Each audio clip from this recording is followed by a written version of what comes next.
que a gente vai ver um pouquinho agora? A gente vai relembrar um pouco sobre pontuação. A gente falou alguns minutos sobre ortografia, como que a gente faz para escrever certinho, a importância da escrita correta, de manter um padrão na nossa linguagem de produção, de construção. E agora a gente vai relembrar um pouquinho sobre pontuação.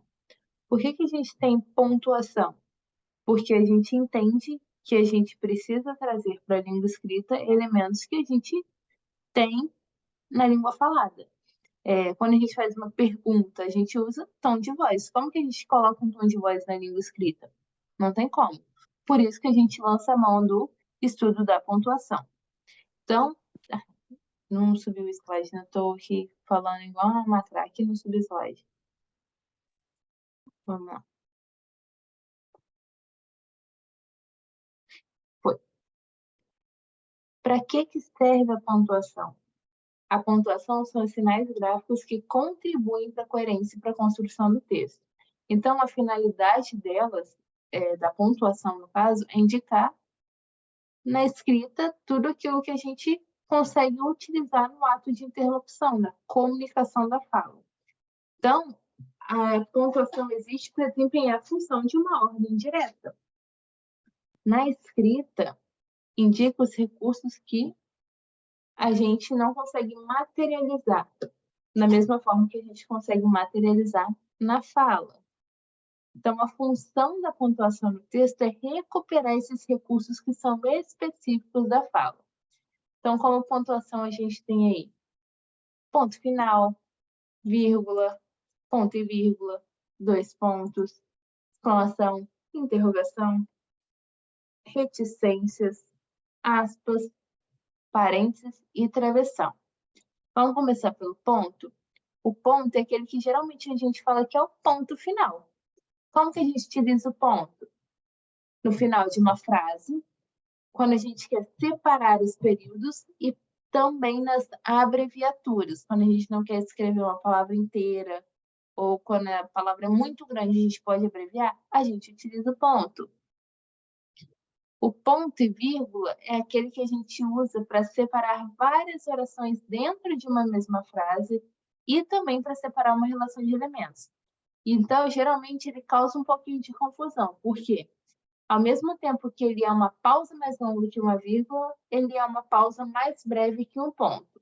Então, a gente utiliza geralmente quando eu quero separar vários elementos ou quando eu quero separar algumas orações da mesma frase. O exemplo que a gente tem aí é: Joaquim celebrou seu aniversário na praia, não gosta do frio e nem das montanhas. Só estou separando duas orações em uma frase.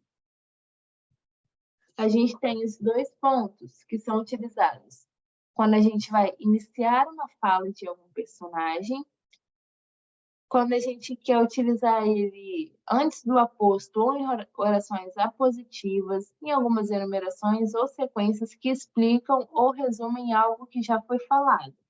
Então, na frase, meus amigos são poucos, Fátima, Rodrigo e Gilberto. Quem são os meus amigos? Fátima, Rodrigo e Gilberto. Eu estou resumindo algo que eu já falei anteriormente, então eu utilizo dois pontos. E também antes de citação. Vocês aí que estão fazendo TCC ou farão TCC, precisam saber muito bem utilizar isso, porque na citação, toda vez que a gente vai fazer uma citação ou vai colocar algo que alguém já falou, a gente sempre introduz, como já dizia fulano, dois pontos, abre aspas, faz a citação, fecha aspas. Por quê? Porque a gente está querendo dizer algo que alguém já disse. A gente tem também o ponto de exclamação, que é aquele utilizado para exclamar. Então, geralmente é utilizado em frases que expressam surpresa, desejo, susto, ordem, entusiasmo, espanto, ou sempre que alguém quer chamar alguma atenção. Então, ele também pode ser utilizado após o vocativo, quando a gente chama alguém, após o imperativo, quando a gente utiliza um verbo na imperativo. Deixa eu ver mais nada. Após uma interjeição, ai, ufa. ou após palavras e frases que tenham um caráter mais emocional. Temos também o ponto de interrogação, que é aquele utilizado para interrogar. Então, ele sempre é utilizado no final de frase. Onde que a gente utiliza o ponto de interrogação? Em perguntas diretas, quando a gente está fazendo uma pergunta mesmo, e às vezes quando ele, ao mesmo tempo que é uma pergunta, ele é uma surpresa, um susto. Então, quando ele for uma pergunta, vai ser só o ponto de interrogação, e quando ele expressar uma pergunta e uma surpresa, algum outro sentimento, a gente utiliza ele junto com ponto de exclamação. Quem ganhou na loteria? Você. Eu? Ao mesmo tempo que está perguntando, está sentindo surpresa. A gente tem também reticências. Reticências é o que é mais difícil da gente internalizar um pouquinho. Por quê? Porque ela marca uma suspensão na frase. Então, na grande maioria das vezes, essa suspensão tem um valor de algo emocional, indicam alguma continuidade de alguma ação ou de algum fato emocional que a gente não quer retomar, não quer falar. Então, pode indicar uma dúvida ou uma excitação, pode ser utilizado na interrupção de uma frase deixada gramaticalmente incompleta, que é quando a gente não quer completar aquela frase, então a gente utiliza reticências. Quando for final de uma frase gramaticalmente completa com a intenção de sugerir um prolongamento de ideia, quando a gente tem uma frase completa, mas a gente quer dizer que essa frase continua, mas a gente não quer citar o resto. E quando ela indica a suspensão de algumas palavras numa frase transcrita. Nesse último caso, de indicar a suspensão de palavras numa frase transcrita, também é muito comum de ser usado em TCC.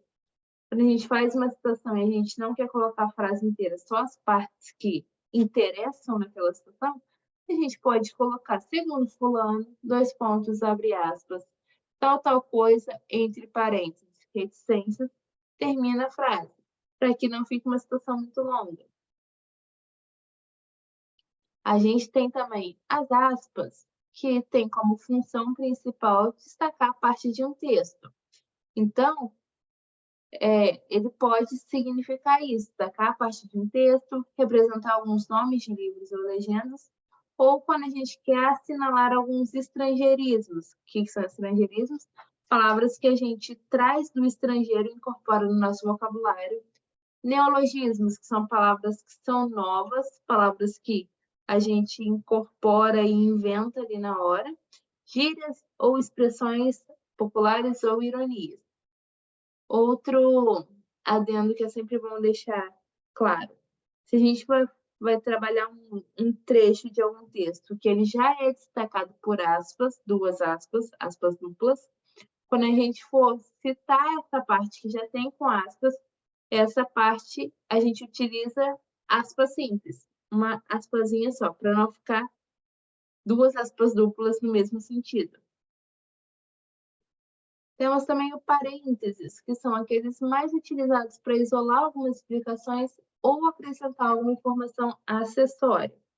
Então, aí no exemplo, na Segunda Guerra Mundial, na Segunda Guerra Mundial, 1939 e 1945, ocorreu inúmeras perdas humanas. Eu só estou explicando, colocando ali uma informação acessória. O que é uma informação acessória? É uma informação que eu posso retirar sem prejudicar o sentido da frase. Então, nesse caso, só está aí acrescentando a informação de quando que ocorreu a Segunda Guerra Mundial. Temos também o travessão, que é aquele utilizado no início de frases diretas para indicar os diálogos do texto, bem como para substituir os parênteses ou a dupla vírgula. Então, toda vez que a gente quer começar um diálogo, a gente coloca o travessão. Muito descontrolada, a Paula gritou com o marido. Dois pontos. Travessão. Por favor, não faça isso agora, pois teremos problemas mais tarde. Quando a gente está lá aprendendo a usar aquele caderninho meia pauta na primeira ou segunda série, não me lembro direito. O que a gente aprende com a tia na escola? Toda vez que um personagem vai falar, a gente grafa essa parte que ele vai falar com um travessão para indicar justamente isso, para um diálogo, uma troca de diálogos. Pode indicar também justamente isso, uma troca de diálogos entre interlocutores. Então, numa conversa, a gente não precisa ficar especificando toda hora quem está falando. É só utilizar a travessão na frente de cada frase e cada frase começando numa linha nova. Travessão também pode ser utilizado para unir grupos de palavras que indicam itinerários. A rodovia Belém-Brasília está em péssimo estado. E também pode ser utilizado em substituição à vírgula em expressões ou frases explicativas. Xuxa, a rainha dos baixinhos, será mãe. Eu poderia usar vírgula e também posso utilizar o travessão, porque a gente está explicando algo que já foi falado. A gente tem o famoso vilão, que é a vírgula. O que é a vírgula? É a pausa do enunciado. Marca essa pausa, essa respiração no enunciado. Então, ela pode indicar que os termos entre elas separados têm a mesma função sintática. Pedro, Maria, Joana e Carlos foram ao cinema. Poderia falar Pedro foi ao cinema, Mariana foi ao cinema, Joana foi ao cinema, Carlos foi ao cinema. Eu estou juntando os termos que têm a mesma função sintática.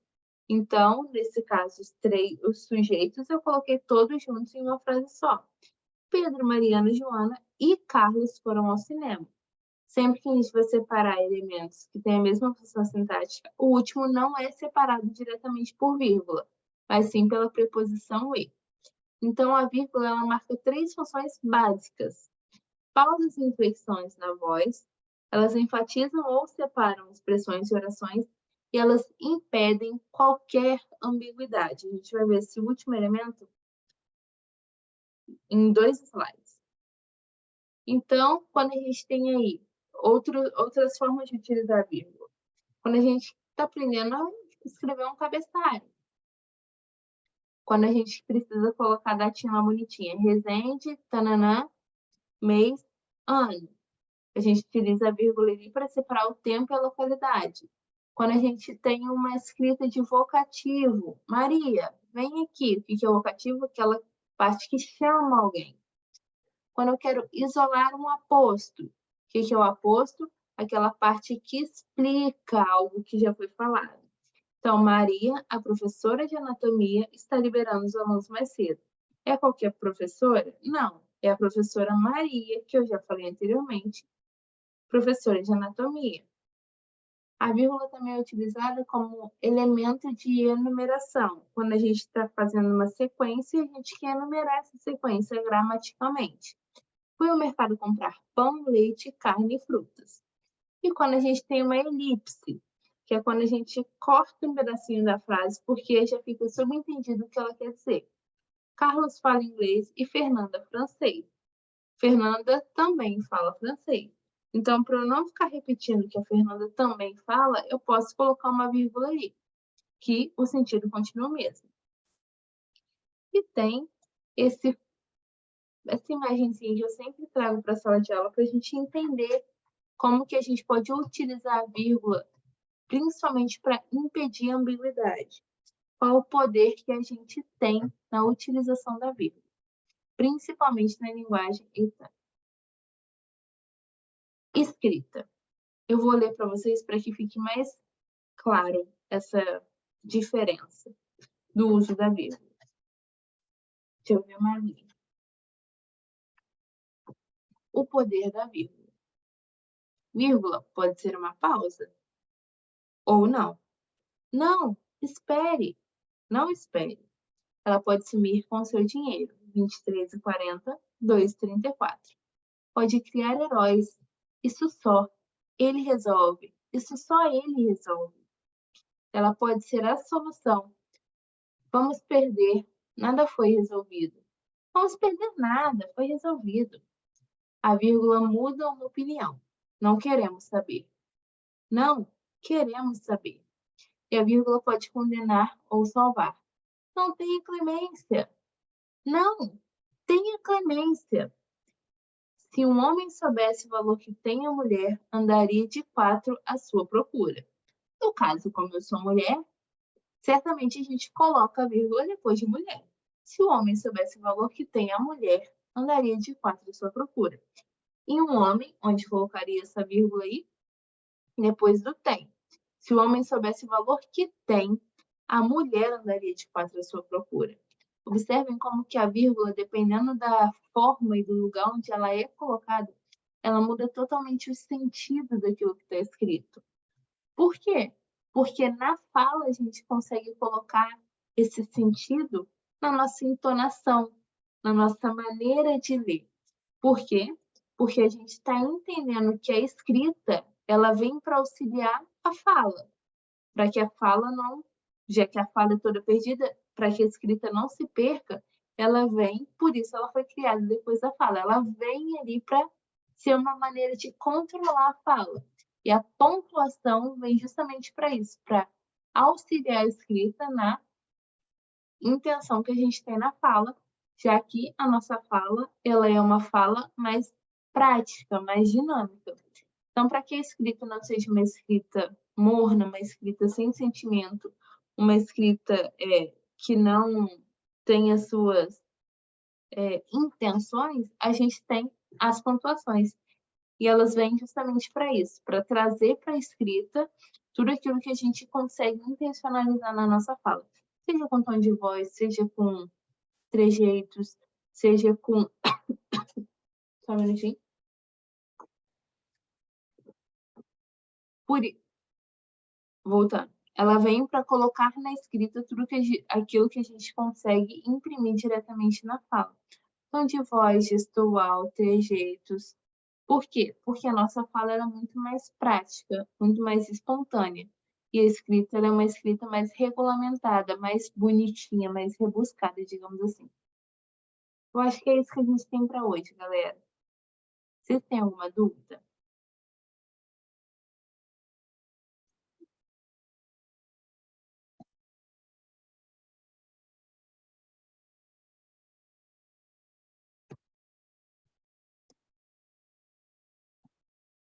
Vou considerar que não, hein? Não, professora, tá bem esclarecido aí. Então, show, galerinha. Eu vou liberar vocês para vocês